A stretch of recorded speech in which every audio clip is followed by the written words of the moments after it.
Welcome to the exciting universe of music theory. Are you ready to learn? Then let's begin. Today we will talk about scale 1839, Zogyllic, which sounds like this.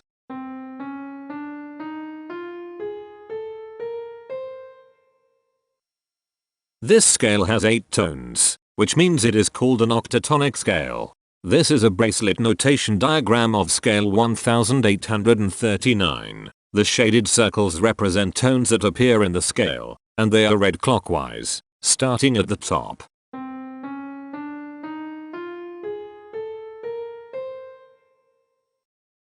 The pitch class set for this scale is 0, 1, 2, 3, 5, 8, 9, 10. The fourth class is 8, 14. This set is not prime. The structure of a scale is a description of the interval distance between each successive tone. This scale has a structure of 1 1 1 2 3 1 1 2.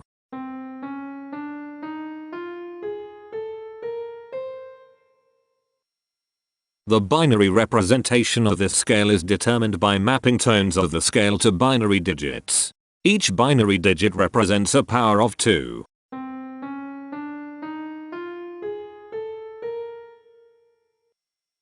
To get the scale number, we add the powers of 2 together.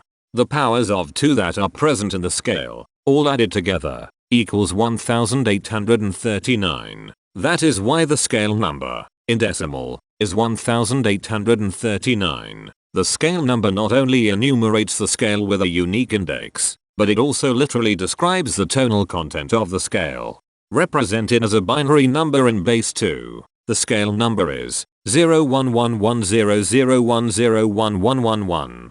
Here are the common triads present in this scale. The diagram in the center is a graph of parsimonious voice leading between triads.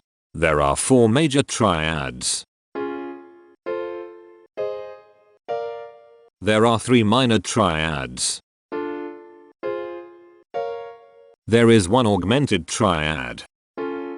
There are 2 diminished triads. Here is a Hamiltonian path of parsimonious voice leading that uses all the triads.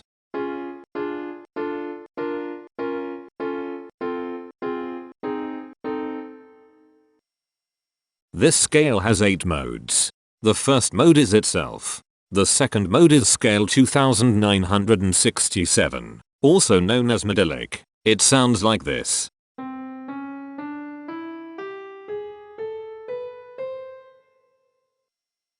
The third mode is scale 3531, also known as symmetry. It sounds like this.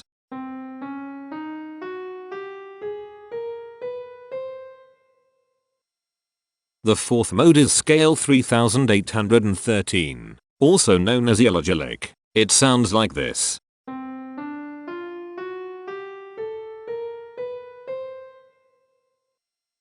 The fifth mode is scale 1977, also known as Zogyllic. It sounds like this.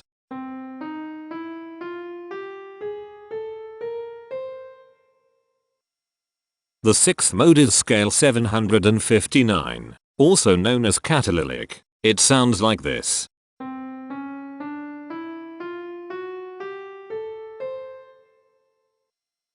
The seventh mode is scale 2427, also known as octatonic. It sounds like this.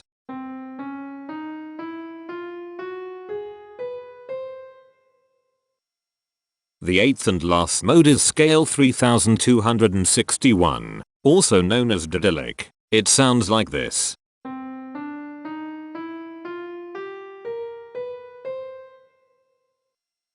Imperfections are tones that have no tone or perfect fifth interval above them. This scale has 2 imperfections. They are at positions here and here. Hemitones are instances where 2 tones in the scale are a semitone apart. This scale has 5 hemitones. They are at positions here, here, here, here, and here. Cohemitones are instances where 2 hemitones are beside each other.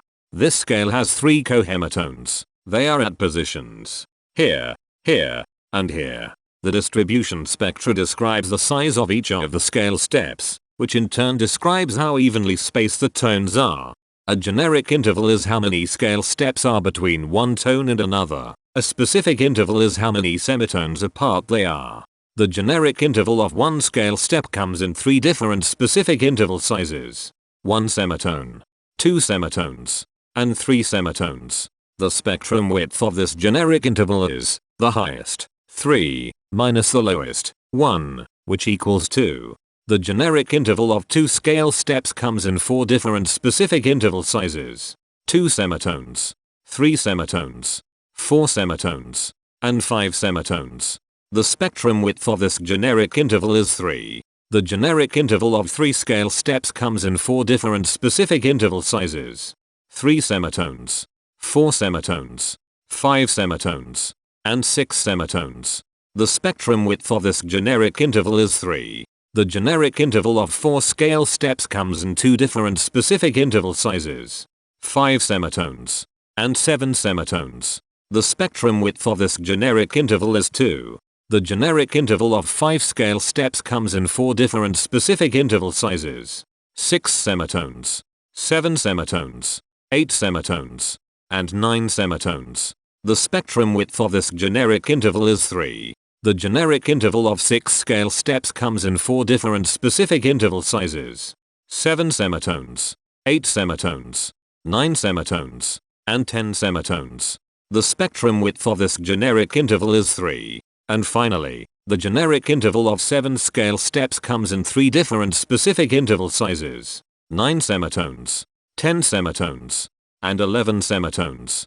The spectrum width of this generic interval is 2. The spectrum variation is the sum of all the widths, divided by the number of tones. The spectrum variation of this scale is 2.25. Since the variation is greater than 0, this indicates that the scale is not perfectly even. The highest spectrum width is 3. Since this is greater than 1, we know that this scale is not maximally even. If every spectrum has exactly 2 specific intervals, we call that the Myhill property. This scale does not have the Myhill property. Since the generic interval ranges overlap, this scale is an improper scale. The interval vector of a scale is a description of what intervals exist between its tones. There are 5 intervals with the size of 1 semitone.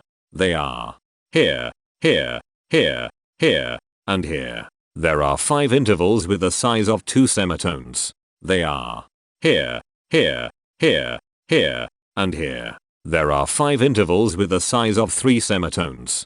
They are here, here, here, here, and here. There are 5 intervals with the size of 4 semitones. They are here, here, here, here, and here. There are 6 intervals with the size of 5 semitones. They are here, here, here, here, here, and here. There are 2 intervals with the size of 6 semitones. They are here, and here. Each interval does not appear in this scale a unique number of times, so this is not a deep scale. Heteromorphisms are comparisons between every interval in a set. They can be classified as contradictions, ambiguities, and differences. A contradiction exists when a small generic interval has a bigger specific size than a larger generic interval. For example, if a generic third interval has a larger size in semitones than a generic fourth interval, that is a contradiction. The number of contradictions in this scale is 34. An ambiguity exists when 2 intervals have the same specific size, but they have different generic intervals. For example, if a generic fourth and a generic third interval are the same size in semitones, that is an ambiguity. The number of ambiguities in this scale is 56. A difference exists when 2 intervals have the same generic size, but different specific sizes. For example, a major third and a minor third both have the same generic size, but they have different sizes when measured in semitones. The number of differences in this scale is 136. The coherence quotient measures the proportion of ambiguities and contradictions among a set's intervals. A scale with a higher coherence quotient is a good candidate for musical usefulness. The coherence quotient is 0.662. The sameness quotient measures the proportion of heteromorphic differences among a set's intervals. A scale with a higher sameness has fewer differences, so it is also a good candidate for musical usefulness. The sameness quotient is 0.306. This scale has no reflective symmetry. This scale has a different pattern of intervals ascending and descending, so it is not palindromic. This scale has no ridge tones. The balance of a scale depends whether the tones are spaced equally enough for the center of gravity to be in the center of the scale.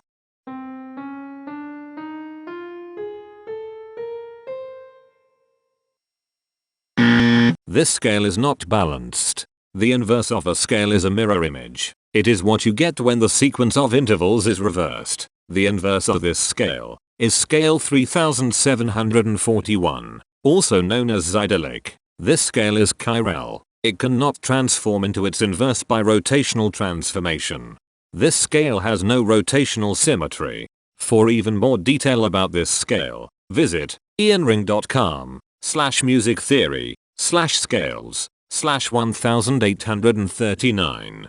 If you found this video informative, please consider supporting this channel by becoming a patron. Of course, not everyone has the means to support a project like this one financially, and that's okay. But if you are able to spare just $1 a month, your help is deeply appreciated. It will not only allow others to continue enjoying this series for free, but will also go toward improving the quality and quantity of music theory resources we can provide. Go to patreon.com/musictheory and join others like yourselves who totally geek out on all this nerdy stuff. Thank you to these Patreon patrons.